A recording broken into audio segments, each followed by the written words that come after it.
welcome back to my paper making series. So far, I've shown you two different ways to make paper, and one of those ways happens to be my favorite, paper making on a budget, just using a few things you have around your house or that you can pick up from the dollar store. And in my last video, I showed you how to use trash to make your paper. And if you've missed any of those, there will be a link at the end of the video or below in the description box to my paper making series playlist, so you won't miss anything.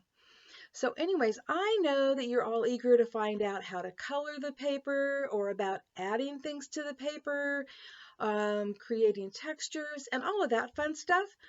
But today we are going to take a break from making paper, and I'm going to show you some things you can do with it. And so we are going to be printing, stamping, and die cutting. So let's get started. So here's an 8.5 by 11 inch piece of paper that I made, and in fact it's the very first piece of paper that I've ever made. And I put it in my printer and I'm printing out an image that I already have set up on my computer because I'm going to be making a card, so I had to get it set up exactly where I wanted it. But as you can see, it goes through the printer beautifully, and let's take a look, and it prints beautifully. Well, my printer's been telling me that it's low on ink for a while and I should pay attention and put in a new ink cartridge, but I still think it printed beautifully and I love it. And so I printed it on this side because I'm going to cut this across here and turn this into a card. And I wanted to have ragged edges, so I'm going to try something that I've actually never done before, but I've seen other people try. So I'm going to try to get my ruler lined up right along the edge, and I am just going to tear this. So wish me luck.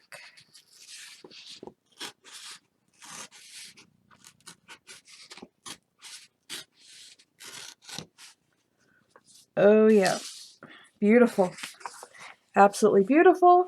And now I'm just going to fold this into a card with all the ragged edges because that's exactly how I want it. So get this done and voila. A beautiful card. I can add some stuff to it, maybe add some butterflies, a sentiment, but there we go. So it prints beautifully on this handmade paper. I love it, love it, love it. And now let's try something else. Okay, I'm back with a different piece of paper that I made in one of the previous videos, and we are going to be doing some stamping and die cutting. And I'm going to be using this stamp and die cut set from Close to My Heart. They don't have this anymore. This is old, so I cannot link to it, but that's what I'm using. And to ink with, let me see, where did it go? I had it sitting right here. I'm going to be using Picked Raspberry.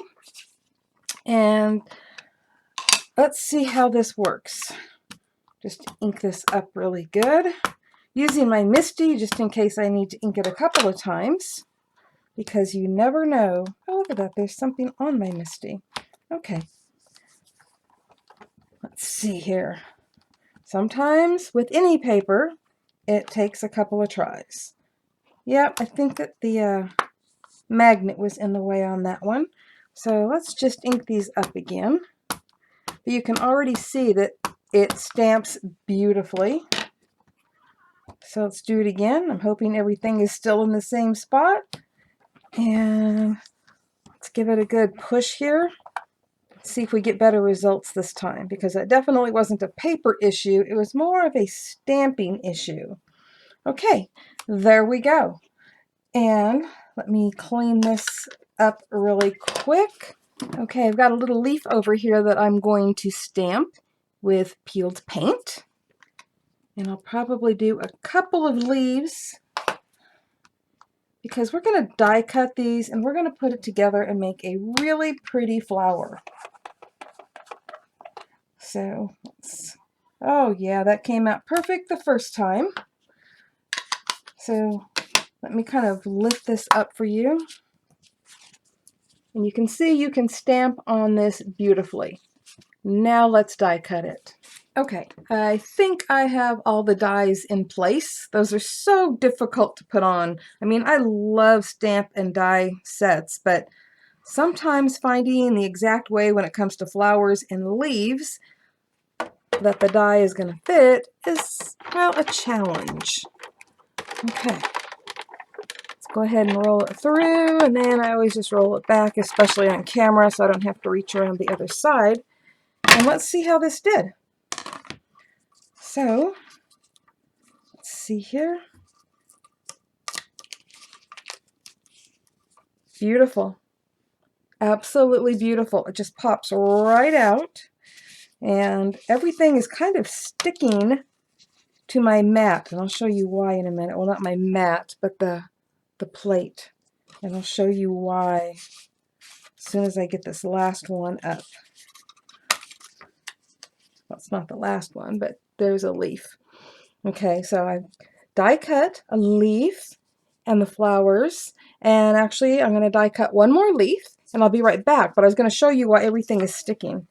It's because this mat has so many cuts in it from die cutting that sometimes when it goes through, the papers press into that. I don't know if you've had that. I don't know if you've ever used a mat this destroyed, but I just keep using it. Okay, let me cut out that other leaf and I'll be right back. And here is a beautiful flower that was stamped and die cut out of our homemade paper. And this is the one, and this is one of the thinner papers. But from a thicker one, I cut this tag, and this is a paper that was made earlier on in the paper making series. And I just wanted you to see how beautifully it stamps. I absolutely love it, and I just love the way that tag turned out. And then, of course, there was the paper that was put through a printer. And, of course, it needed some ink in the printer. So guess what? This is what it looks like if you put it through a printer that has ink in it, which is what I should have done the first time. But, you know, if you like this more faded look, put your printer on ink saver, and this is what you're going to get. But I just love the way it came out. This one is also going to be a card, and I think they're both beautiful. And so there you go. You can put your papers through printers, you can stamp on them, you can die cut them just like you would any other paper. Oh, and I almost forgot. You've seen this paper in pretty much every one of my videos so far, but I just wanted to point out that yes, you can also write on it. Thank you all for stopping by, and I hope that you're enjoying this paper making series because it is really fun to make your own paper, and basically you're doing it for free, and there's so many possibilities with it, and you will be seeing some more possibilities in future videos, so don't miss out. And don't forget, there will be a link right here at the end of the video where you can get to the playlist if you've missed any of the paper making videos so far, or down below in the description box. Thank you all for stopping by, and happy crafting, everyone. Bye-bye.